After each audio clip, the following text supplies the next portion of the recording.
Why, hello! Why don't you take a seat and tell me what appears to be the problem? We have another episode of Consult the Doctor in front of us, and we're going to dive straight in. I got this interesting question. I saw a Swan Leverless, maybe Todd Swan Leverless, for £30 in a shop. Is this worth it? It is if you think it is. I don't really have much else to say beyond that. I have raised this point in the past, and this is not my point. This comes from the book Fountain Pens by Peter Twiddle, and he is very clear on this point. A pen is worth it if you're willing to, anything is worth it if you're willing to spend that sort of thing. Now, there are limitations here. If someone would be offering a maybe Todd Swan Leverless for $650,000, I don't think anyone would say, yes, that is worth it, right? Nobody would buy that pen for that specific price. Having said that, that's obviously a ridiculous example. If someone offers it for £30 and you want to spend that, it's worth it. If they offer it for £20 and you want to spend that, it's worth it. If someone is offering it for £100 and you say, I love that particular pen so much, I want to spend £100 on it, then that is worth it for you. And that's it. There are no objective standards as to a maybe Todd Swan should sell for this much. There are unwritten rules. Go to a pen show or go to eBay and you will see pens offered for specific prices. And that's pretty much it. Beyond that, I really don't have that much else to say. I think that's just it. You know that some pens, most pens, are not worth what you pay for them penny for penny. It's just the way it is. It's how the market works, and people are willing to pay $2,000 for a fountain pen now. And in a couple of years, they'll be paying $3,000, $5,000, etc., because that's how the market seems to be evolving. Okay, I hope that was helpful.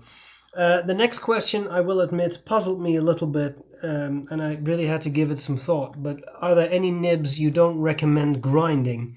And then there was a point made about how nibs are positioned onto the feeds, and for example, vanishing point nibs that lean a little bit to the side and not grinding them into an architect, for example.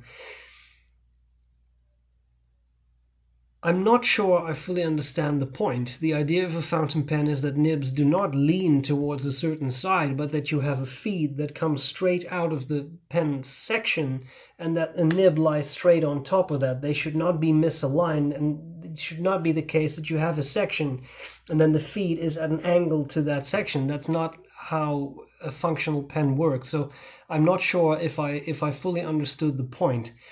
Having said that, there are certain grinds that lend themselves to specific amounts of nib tipping. For example, if you have an extra fine nib, you could grind it into an architect, but the amount of line variation you'll be able to get out of that architect nib will be relatively small because there isn't much nib tipping, so that sort of triangular shape or profile, maybe I should say, that an architect nib has will not do much if there is so little tipping that there will barely be any line variation either way.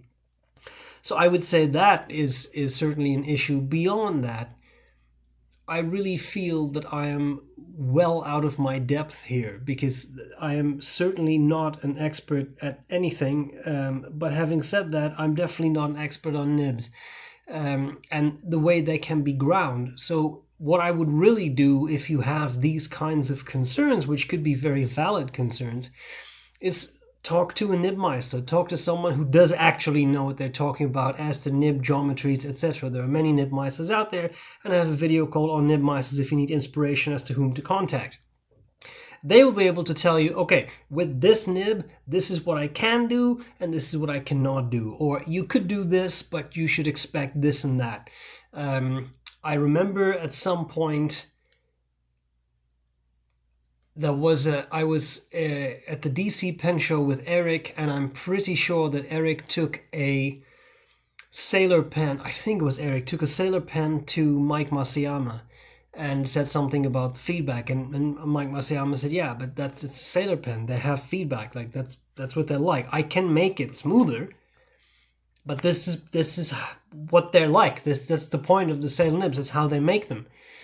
So having those kinds of discussions with experts, I think, can be very valuable in helping you figure out what you might want to do or maybe might not want to do with your specific nibs. And I think that's the most sensible thing I can say about this issue. Talk to an expert. They'll help you out. Okay, next question.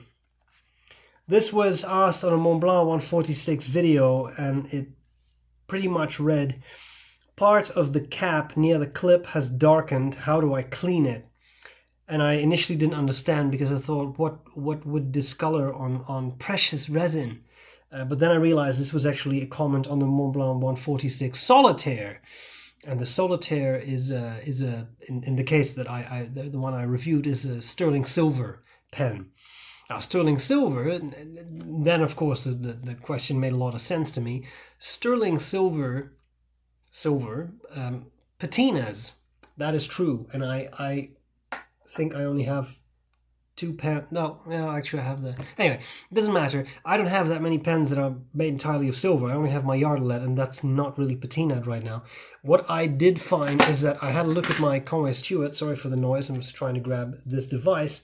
I'll try to show you. Even this one does not have a lot of patina on it. But, where did I see it? There is a little bit. This is the cap. There is a little bit starting right there. You see that? Right here. A little bit of a smudge.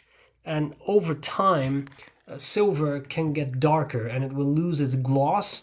It'll get sort of, I think, almost an anthracite, and then it will get pretty much black almost. And some people really love that. They find that a very attractive aspect of silver products, that they develop a patina, especially where the silver touches your hand. In the case of this pen, that will be here, right? Like that sort of stuff. And that will patina. And again, some people really love that, but others don't, and they would like it to be very shiny. Now, the good news is, this is a really easy problem to solve, but you do need to purchase a special item for it to make this work best. There is, of course, silver polishing compound, Silvo, for example. In my experience, on most pens, you don't necessarily need that, but beyond that, I'm always a little hesitant to put some sort of chemical on pens. So what I do is I use a silver polishing cloth, and this you can get from jewelers, and I would be shocked and astounded if you would not be able to get a silver polishing cloth on Amazon. This is mine. It's made by Yardelet, and often they have sort of two components to them. So if I open it up, you can see this. This is the patina rubbing off, right? So it has an inside and then it has an outside. So I'll take that tiny spot. I can find it. Here, I'm going to put my thumb there. You first use the inside of the cloth. I'll just do that bit. I'm just wiping it, rubbing it gently.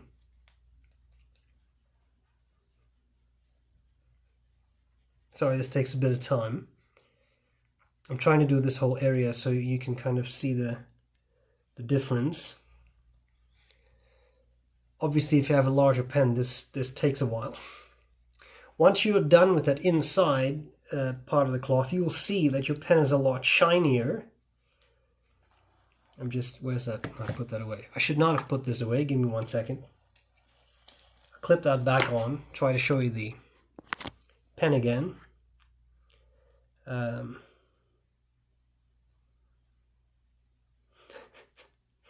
Now I cannot really find that spot anymore. I'm pretty sure it was here. And as you can see, that stain is now kind of gone. There's a little bit there, right? When you're done with that, when you're at that point, you rub it some more with the other side. So in this case, the outside, this blue part of the cloth.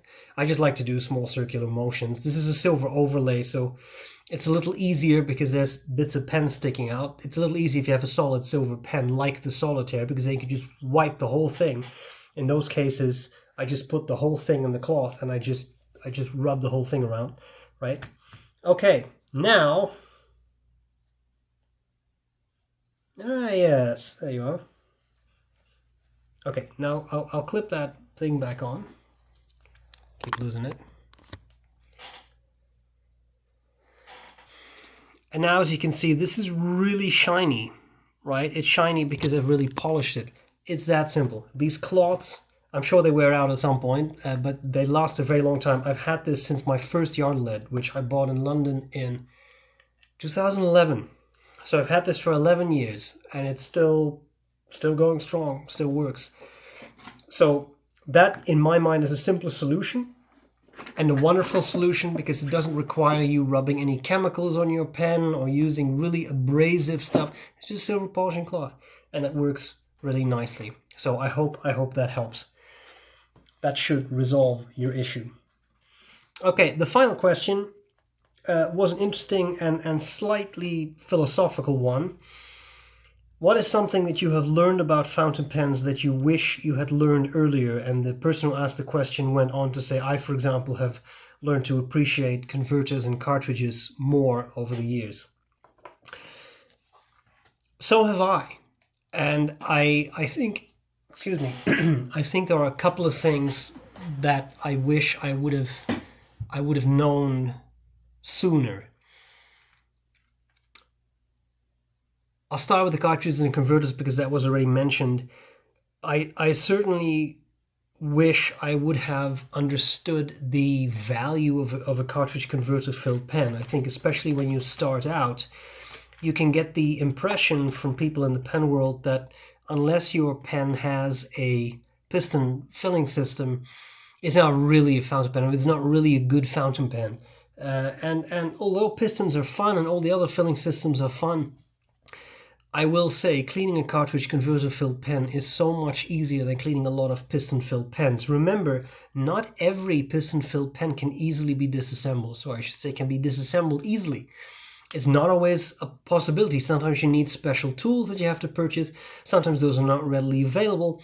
And that can really be an issue. So converter is so easy. You unscrew the section, you flush it out. It's simple, it's fast. If you've ever had to clean a piston-filled pen that you couldn't disassemble, you know what I'm talking about. You draw a bottom and you expel it, you draw it up, you expel it, and it takes forever, right? So that is certainly something that I have learned too. Beyond that, I would say maybe two things. One is have reasonable expectations about gold nibs. I have used some steel nibs that were certainly smoother than some of the gold nibs I've used. And yes, I know it's not actually gold that touches the paper, but just for the sake of argument, gold nibs are a golden standard. But having said that, I really wouldn't underestimate the value of a good steel nib. And then the question is, what's a good steel nib? Well, there are companies that do it. I just reviewed a couple of Otto Hoot pens that I got in. Outstanding steel nibs. But before that, I always had the example of Faber-Castell. They make outstanding steel nibs. Super smooth, not really springy. They're really rigid typically, but really, really pleasant to use. Because what I sometimes find is that people reach out to me and they say, well, I just bought my first gold nib, and to be honest, I'm really disappointed. I don't know if I'm doing something wrong, but I was expecting something spectacular, and these were just like my steel nibs. Yeah, the difference is not necessarily large, and it really varies from nib to nib. My first gold nib, 14K gold nib, was on a Visconti Opera Elements. That is a really nice nib. Very smooth, a little springy. That was a very good experience, but I think if I would have had another gold nib as my first experience, for example, Platinum 3776, that was one of the early gold nibs I remember buying. The music nib, very smooth but super rigid. And I don't know if that would have been my first gold nib experience if I would have been as impressed as I was when I used that Visconti for the first time. Now, obviously, your mileage may vary, right? All kinds of exceptions possible here, and there are outstanding gold nibs, but all I'm trying to say is there also are outstanding steel nibs. And it is not for us, I think, to look down on that. And especially, it's not for us to give people who are starting out in the pen world the feeling that they should really only use gold nibs because that's the only thing that's real and good, and the rest, steel nibs, etc., are just sort of like a poor second choice, because I just don't think that's fair. So that's another thing I wish I would have known sooner. The final thing I will say is I wish I would have learned sooner to really stick to what I love. And that is a lesson that has taken me years to learn, where I have accumulated many pens and ended up, again, selling many, many pens because I was just buying. And I know myself, I know that's what I can be like. When I discover something new that I like, I want to know everything I can about it, and I want to learn about it, but I also want to sample, and I should have this, and I should have this. Very common experience, I think, for many of us. Then you want to try a piston filler, and maybe a vacuumatic filler, and a gold nib, and a titanium nib, and all that stuff. And in itself, there's nothing wrong with that. However, I ended up oversampling, buying things that I didn't really need, that didn't really add anything to what I owned, but out of, let's call it a mildly obsessed state. And for some people, that's a lot of fun. But for me, looking back on all of this, it's not really. I don't think it was always a lot of fun, especially because I ended up selling so many of those pens again. I really think that's it's a shame. I wish I would have been more selective. And that's okay, because I've learned that now, and that's why at this point, as I've said many times, and I don't want to sound like a broken record, but that's why I hardly buy anything anymore, because I have what I like. And I really go through the motions of asking myself, this particular pen, will it add something to what I have? And often the answer is no. And that's, again, it's okay if for you the answer would be yes, because I have, it's X, Y, and Z. But if that's not the case for you, why bother buying it? Simply, let me rephrase that a little bit. Then you're falling prey to shiny kit syndrome. Another shiny pen, let's buy that, and it's not necessary, really. So, at least to me, it's not necessary. And when I stopped doing that, when I stopped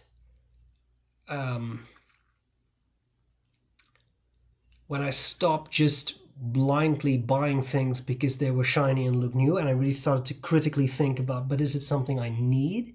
Is it something I really want? I was much happier. Much happier. So anyway, there you have it. I hope this was useful. Let me know what other questions you have. I will try to answer them as soon as I can. I hope this was useful, and I'll gladly see you later. As always, thanks for watching. I really appreciate it. Bye!